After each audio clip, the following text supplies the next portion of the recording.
How many people believe in the idea that your thoughts are intimately connected to your future? You think 60 to 70,000 thoughts in one day. Out of those 60 to 70,000 thoughts that you think in one day, 90% of those thoughts are the same thoughts as the day before. So if you believe that your thoughts somehow are connected to your life, then the same thoughts always lead to the same choices. The same choices always lead to the same behaviors. The same behaviors create the same experiences, and the same experiences produce the same emotions. And those very same emotions drive the very same thoughts.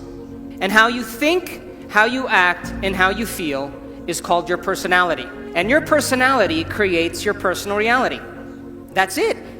So if you wake up every morning and get out of bed on the same side, shut the alarm clock off with the same finger, shuffle into the bathroom and use the toilet like you always do, go and get a cup of coffee and drink coffee out of your favorite mug, then get in the shower and wash yourself off in the same routine way, get to work, see the same people that push the same emotional buttons, do the same things that you've memorized and do so well, then hurry up and go home, and hurry up and check your emails, and hurry up and check your Facebook, and then watch your favorite television show, then hurry up and go to bed. Here's my question. Did your brain change at all that day?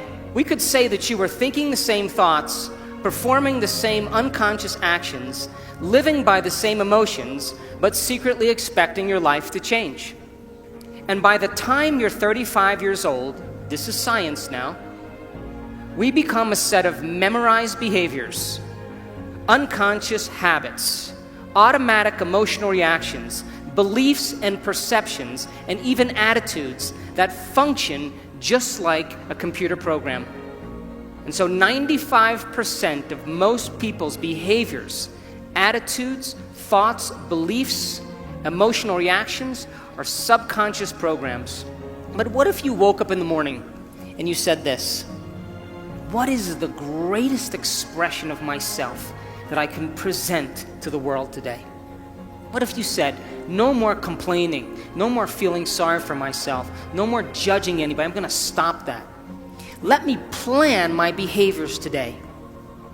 Do you know that the moment you start creating those chemicals, you are signaling new genes ahead of the experience? And if you're able to maintain that modified state of mind and body every single day, get ready. Because something unusual is going to happen in your life. It's the law. You are going to run into a new opportunity because you're in a new state of being. And that's what we teach people. To rehearse the future. And to take the brain out of the past and put it in the future. Take the body out of the past and put it in the future. But if you get up every single day feeling the same way, and you wake up and you go, oh, God, wait, let me remember my problems.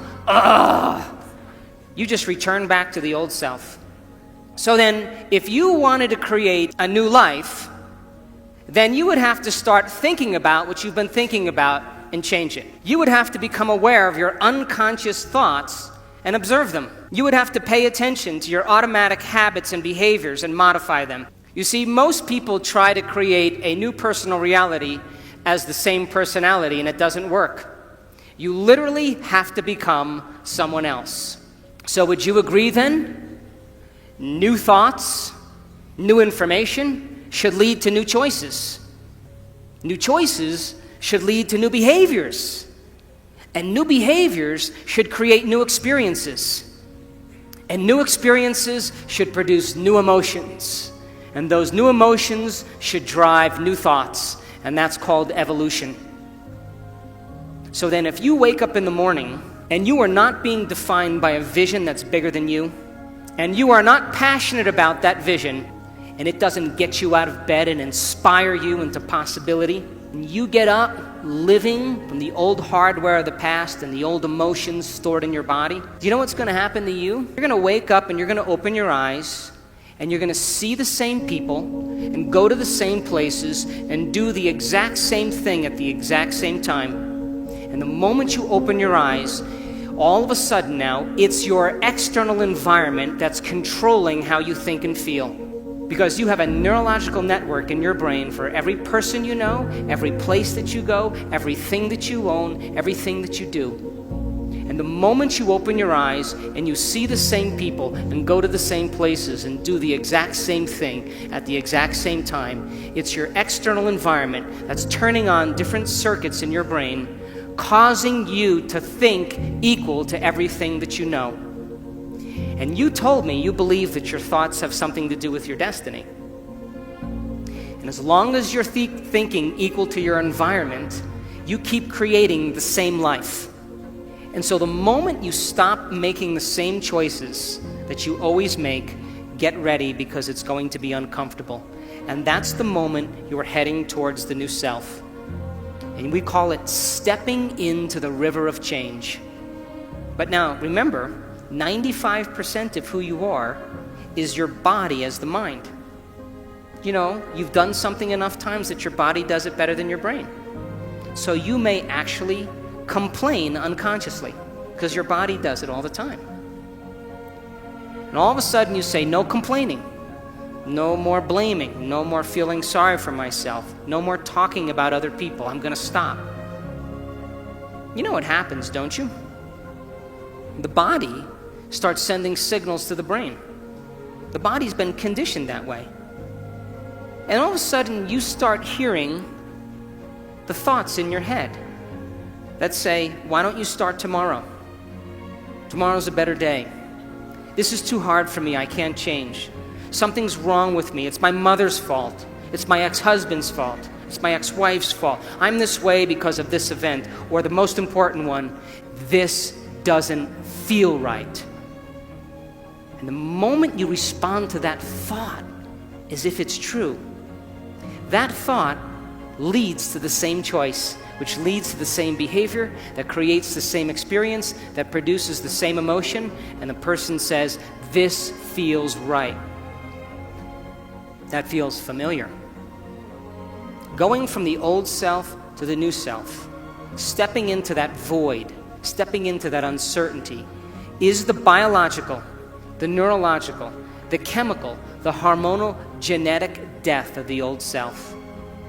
And people will say to us, well, in that unknown, I can't predict my life or my future. And we always say the same thing to them. The best way to predict your future is to create it, not from the known, but from the unknown. And when you and I get comfortable in the place of the unknown, that's where the magic happens. And it never happens in the known. To change, to truly change, is to think greater than your environment, to think greater than the circumstances in your life, to think greater than the conditions in your world. And every great person in history knew this, whether it was Mahatma Gandhi, Martin Luther King, the Wright brothers, Joan of Arc. Look at Elon Musk. He created an electric car that can go from 0 to 60 in less than 5 seconds. And before him, electric cars were like golf carts. And he said, I'm going to do this. I don't know how I'm going to do it, but I have a vision. And I'm going to get the best engineers in the world. And instead of creating a new product and selling it to a corporation, I'm going to change the world by changing our reliance on oil. And I am going to make a difference in the world, and I am going to make a lot of money. Why not? And so people said, no, that's not possible. And he held on to that vision. And now Motor Trend magazine never rated a car close to 100. They rated the Tesla car 103. And it relies on no gas at all. That's a vision of the future. They all had a vision. Couldn't see it, couldn't smell it, couldn't taste it, couldn't feel it, but it was alive in their mind. It was so alive in their mind that they began to live as if that future reality was happening in the present moment.